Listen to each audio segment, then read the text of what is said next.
Assalamualaikum warahmatullahi wabarakatuh. Dapat dari Ibu Guru Hebat, perkenalkan saya Nurma Indriana. Dalam aksi nyata kali ini, saya ingin berbagi pengalaman tentang pemahaman Merdeka Belajar. Topik pertama yang akan kita bahas adalah pemahaman, gagasan, dan prinsip pendidikan berdasarkan Ki Hajar Dewantara. Topik ini memuat 5 modul pelatihan, yaitu modul yang pertama, mengenali dan memahami diri sebagai pendidik. Modul yang kedua, mendidik dan mengajar. Modul yang ketiga, mendampingi murid dengan utuh dan menyeluruh. Modul yang keempat, mendidik dan melatih kecerdasan budi pekerti. Modul yang kelima, pendidikan yang mengantarkan keselamatan dan kebahagiaan. Baiklah, kita awali dengan modul yang pertama, mengenali dan memahami diri sebagai pendidik.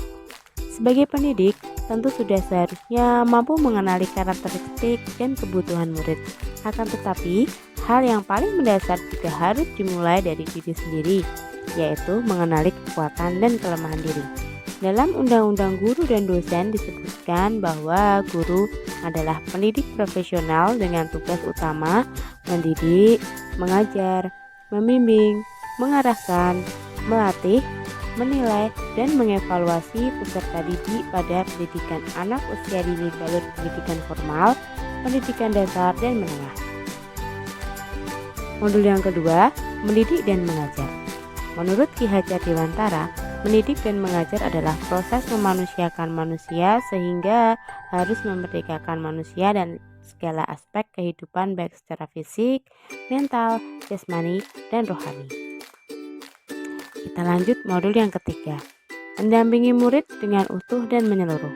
Mendampingi murid dengan utuh dan menyeluruh dalam arti sebagai pendidik, guru mesti bisa melayani segala bentuk kebutuhan metode belajar siswa yang beragam. Dalam hal ini, ada dua hal yang harus kita perhatikan, yaitu kodrat murid dan asas prikon. Kodrat murid yaitu segala perubahan yang terjadi pada murid dihubungkan dengan kodrat keadaan, kodrat alam, dan kodrat zaman. Sedangkan asas prikon terbagi menjadi 3. Yang pertama, continue. Artinya, dalam melestarikan kebudayaan asli Indonesia, kita harus tetap terus-menerus dan berkesinambungan. Di sisi lain, kebudayaan juga dapat dikembangkan sesuai dengan perkembangan zaman. Yang kedua, convergent. Artinya, dalam upaya mengembangkan kebudayaan nasional Indonesia, kita dapat memadukan dengan kebudayaan asing yang dipandang dapat memajukan bangsa Indonesia. Dalam memadukan itu, dilakukan dengan memilih dan memilah kebudayaan yang sesuai dengan kepribadian Pancasila, dan memadukannya harus secara alami dan tidak dipaksa. Yang ketiga, konsentris. Artinya, dalam pergaulan dengan bangsa-bangsa lain di dunia, kita harus berusaha menyatukan kebudayaan nasional kita dengan kebudayaan dunia. Dengan catatan, harus tetap berpegang pada ciri khas kepribadian bangsa Indonesia. Modul selanjutnya dengan topik mendidik dan melatih kecerdasan budi pekerti. Budi pekerti atau yang disebut watak diartikan sebagai bulatnya jiwa manusia yang merupakan hasil dari bersatunya gerak pikiran, perasaan, dan kehendak atau kemauan sehingga menimbulkan suatu tenaga. Budi pekerti juga dapat dimaknai sebagai perpaduan antara cipta dan rasa sehingga menghasilkan karsa. Pendidikan yang mengantarkan keselamatan dan kebahagiaan. Pendidikan yang diterapkan haruslah berpusat pada murid atau menghamba pada sang anak.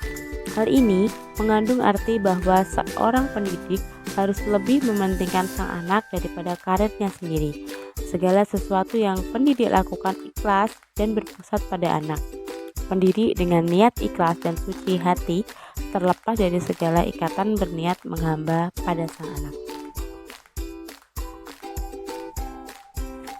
Nah, Bapak Ibu, setelah menyimak video aksi nyata Merdeka Belajar pada platform Merdeka Mengajar ini, mohon keluangan waktunya untuk mengisi umpan balik pada link berikut. Linknya bisa didapatkan di deskripsi video. Demikian berbagi pengalaman saya, semoga bermanfaat. Terima kasih. Assalamualaikum warahmatullahi wabarakatuh.